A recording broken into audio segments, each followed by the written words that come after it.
Hey, how you guys doing? This is the Vemi Soda Jacob YouTube channel. This is nice. This is cool. It's probably gonna be bonsoir, bonjour. Si I'm gonna say I'm gonna But I'm gonna be speaking in Creole and English for the youth, the gen, but also for the adults also. Um, I want to share this with you. Mm, Open your Bible or your electronic device to Ezra 1 or Ezra Premier. Um, I don't want to go through it all, but you can read on your own time. So Ezra 1 all the way to Ezra 3. So Ezra 1, 2, 3 is Ezra premier, 2 et puis 3. Um, in this collection, in these three chapters,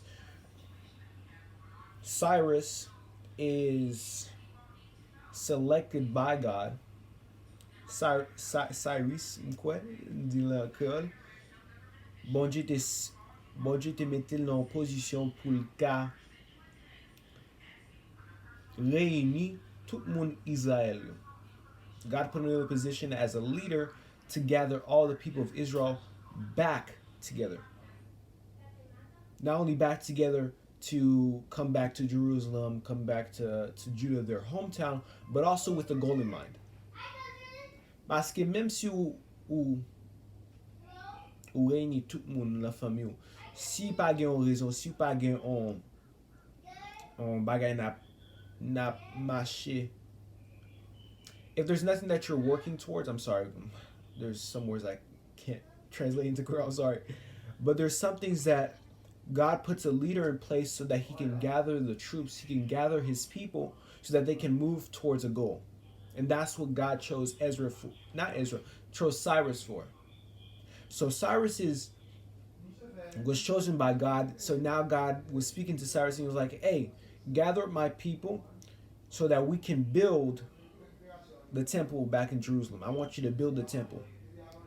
And the main thing that I want you to grasp from this one, from this three chapters, is unity. I'm speaking to the youth right now, unity. Because no matter what, there's always unity is coming together as one body. And we can't have unity unless every single one of us puts our differences aside, put our different goals aside, and follow this one path, this one goal. For the church right now, maybe that goal is to build the temple, to build the church. Or in your family, maybe it's to come together, to comfort each other, to help each other, and to have fun with each other and enjoy each other's presence. That's the goal. But ultimately, God was trying to unite his people under the person that he chose so that a goal could be accomplished. This can't happen. A goal can't be accomplished that God is trying to bring people together if people are trying to do their own thing. I want you to keep in mind that unity doesn't only mean that we come together as one, but we have one goal also. We have one objective. We put our differences aside, we put our different goals aside, we put our different personalities aside, and we follow this person, this leader, so that we can continue to do what we need to do. Because God has to speak to somebody. God has to put somebody in charge so that the goal can be laid out, the steps can be laid out, so that what he needs to say can get to his people. Now, let's move on to the second one, which is in Hebrew 13:1. Well, just the entire Hebrew thing. Again, if you want to pause this and read Hebrew 13, the entire thing, the concluding words, but also where is it? The concluding words, but also there's different sections, two different sections. But read that entire thing and you're going to be blessed. But what I want to focus on in Hebrew 13 is the first. There's a small portion that I want to focus on at the beginning, and there's a small portion I want to focus at the end. Well, once you see it, you're like, oh, probably God was alluding to this before this pandemic happened, and now it's coming to pass. But nonetheless, that's up to you deciding for you to get into God's presence. But let me read. Keep on loving each other as brothers and sisters. Don't forget to show hospitality to strangers. For some who have done this have entertained angels without realizing it. That's amazing. So the people that you are nice to, whether it be on the street, whether the people that you invite into your house to feed, some of you guys don't do that because you're Asian. You're entertaining angels, you're entertaining people that God has sent. Remember those in prison as if you were there yourself. Remember also those being mistreated as if you felt their pain in their own bodies. Chris is also here also. Chris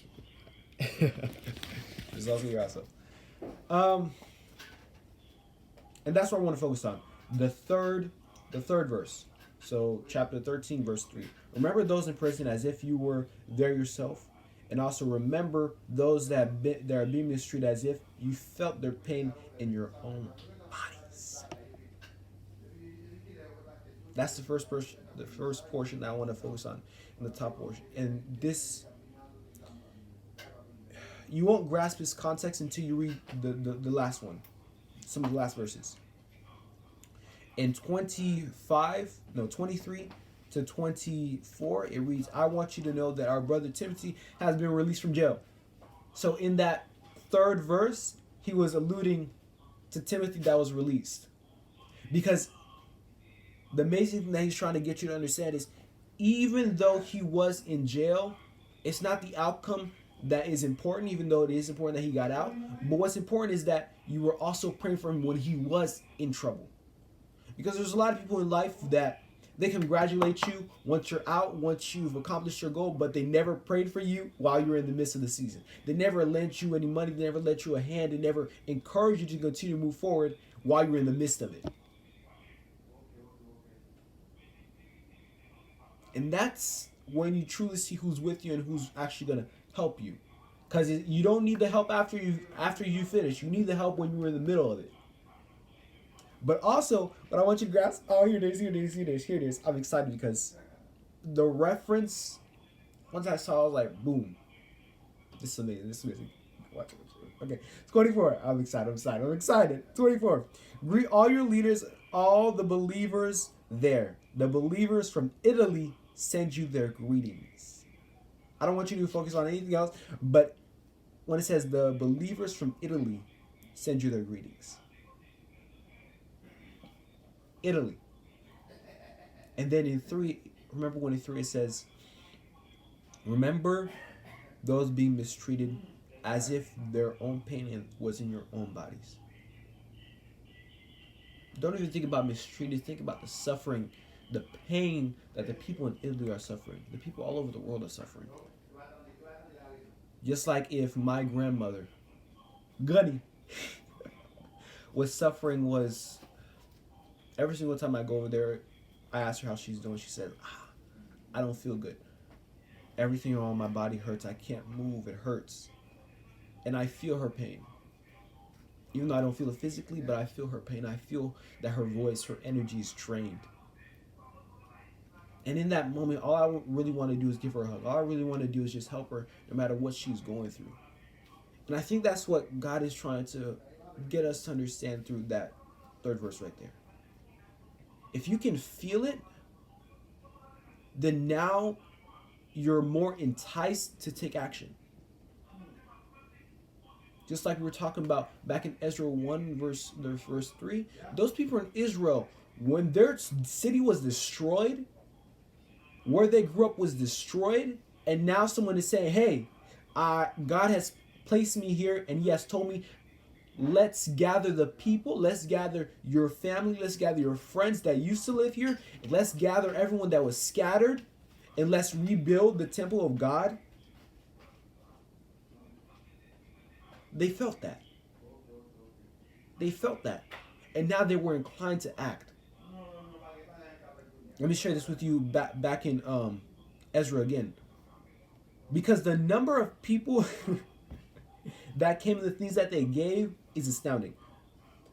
So 30 gold, they were giving gold, they were giving silver, things in silver and gold and other items.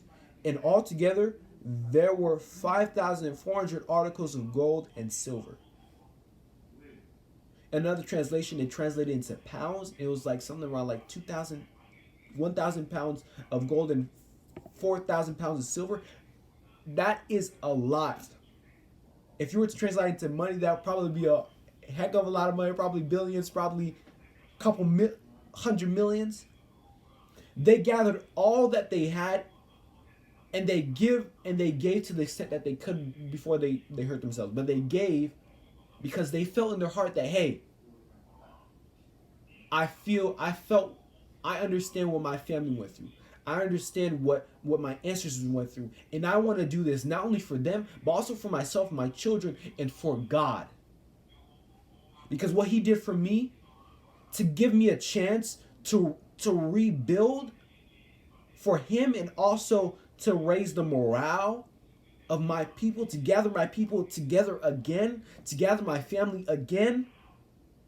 How can I stand by and do nothing?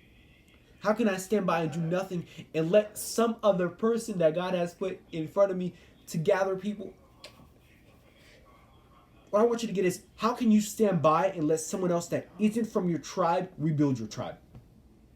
How can you let, excuse the term even though it may be harsh, how can you let an American come to Haiti and rebuild Haiti when you're Haitian yourself?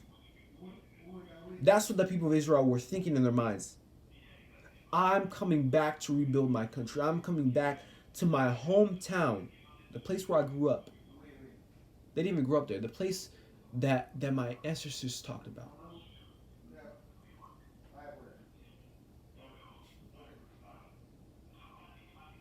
And that same feeling that you get when you talk about your home, when you talk about where you came from, your grandma, your grandpa, your family members, your brother, your sister, to help them. I want you to translate that feeling, that hurt, what you feel for them. I want you to translate that, and I want you to give it to those people in Italy. Their family members that are suffering. People have died. Over 5,000 people have already died. Because there's a lack of resources, no one was prepared for this. So I want you to send out your prayers. I'm talking to my youth right now. Even though you may not have money, même si vous pas gen l'argent, même si vous pas gen rien pour ba yo, mais on ka prier pour yo. Moun ap soufri, moun ap mouri, zami yo. You see the symptoms, you see what is happening. If you even watch one of the videos of the people that were explaining what is happening to them, they can't breathe. Before we went on break, my teacher was explaining what the coronavirus does to your insides. So basically, it attacks your lungs. So now your lungs are filled with mucus, filled with saliva. So all that is filled in your lungs. And you can't breathe. They have to poke a little hole in here so that you can breathe. Imagine the pain that they're going through. And I'm just telling you right now, I'm just asking you, send out your prayers. Send out your prayers to those that are in need. Send out your prayers so that God can say, hey, because of what you've done, because that's what it was saying in Hebrew 13. The first Hebrew 13 verse 1. Keep on loving each other as brothers and sisters. There's a love that we're supposed to have for everyone, no matter who they are, no matter what they do. And that is humanly love. Because you're human, I got to love you on that level. Even though I may not love you like my mama, even though I may not love you like my girlfriend, like my sister, like my brother, but I love you as a human being. So let me pray for you because I see you as a human. Let me pray for you because you're a child of God, even though you may not realize it. So right now, come to my spirit, let's pray. In this moment, don't just pray for your family members. I don't want you just pray for your family members, for your protection. Because this thing is more than you. Because you become so scared of getting it yourself that you forget to think about others. Let's pray. Thank you, Father, for all that you've done. I thank you for helping me to send this message out to those that are watching it, those that are listening, especially the youth. And I just ask that may your blood, may your love, may your hand rest upon those that are truly in need of it. I know that your fury, that your rage is something that we can't understand, something that we can't cool down. But I just ask that may your hand touch upon those that have contracted this virus. May your hand come down on those that are suffering, that are in need of your hand. Some of us fail to realize that it's more than us. It's more than the people in Italy. It's more than the people in the U.S. It's the people around the world that are suffering. The, the thousands that are dying. And the more that are to die. I just ask that you comfort their families. The families that are in loss. Those that are in quarantine, may you give them hope. May your spirit of love, of generosity, of humility rest upon all of them. May your spirit bring them peace, comfort in this time of tragedy and destruction. All those that are praying, all those that are lifting their hands up to say, hey God, we can't do much. We can't send money. We can't help those. We can't travel and be like those doctors that travel from the US to Italy. We can't do that. But we send our prayers out to them. We send our prayers out for you to act. We're calling on you to act. We're calling on you to do something. We're calling on you to step into the situation, even though it may be your anger, even though it may be your torrent of anger that is ravaging this earth. But nonetheless, we give you the praise, we give you all the glory, we give you all the honor, and we know that no matter what, you're still loving God. And we just ask that in this moment that you touch them, that you bless them, that you provide them with comfort. Those that their times are up, may you give them a swift death, may you give them a peaceful death, and may you comfort their families. And those that are saved, may you touch them. Those that are going to be saved by your hand right now, we thank you and give you all the praise. May you guide us, may you bless and protect them. In Jesus' name I pray, amen. Remember, 2 things. I want you to remember 2 things. Let's come together with one goal, following one leader, following one God, with one mission. Because that's what unity is. But also, this thing is more than us. This thing affects more than just you and your family. It's affecting others and has already affected others. Others have died. Thousands have died. So wherever you are, whatever you're doing, before you even go to sleep tonight, lift up your hand and say, God, touch them, heal them. That's all I have for today. That's all I have for today. I'll be probably coming back at you again with another YouTube video. I'm cheesy as heck. But nonetheless, unity. That's not the word I could use. Sorry.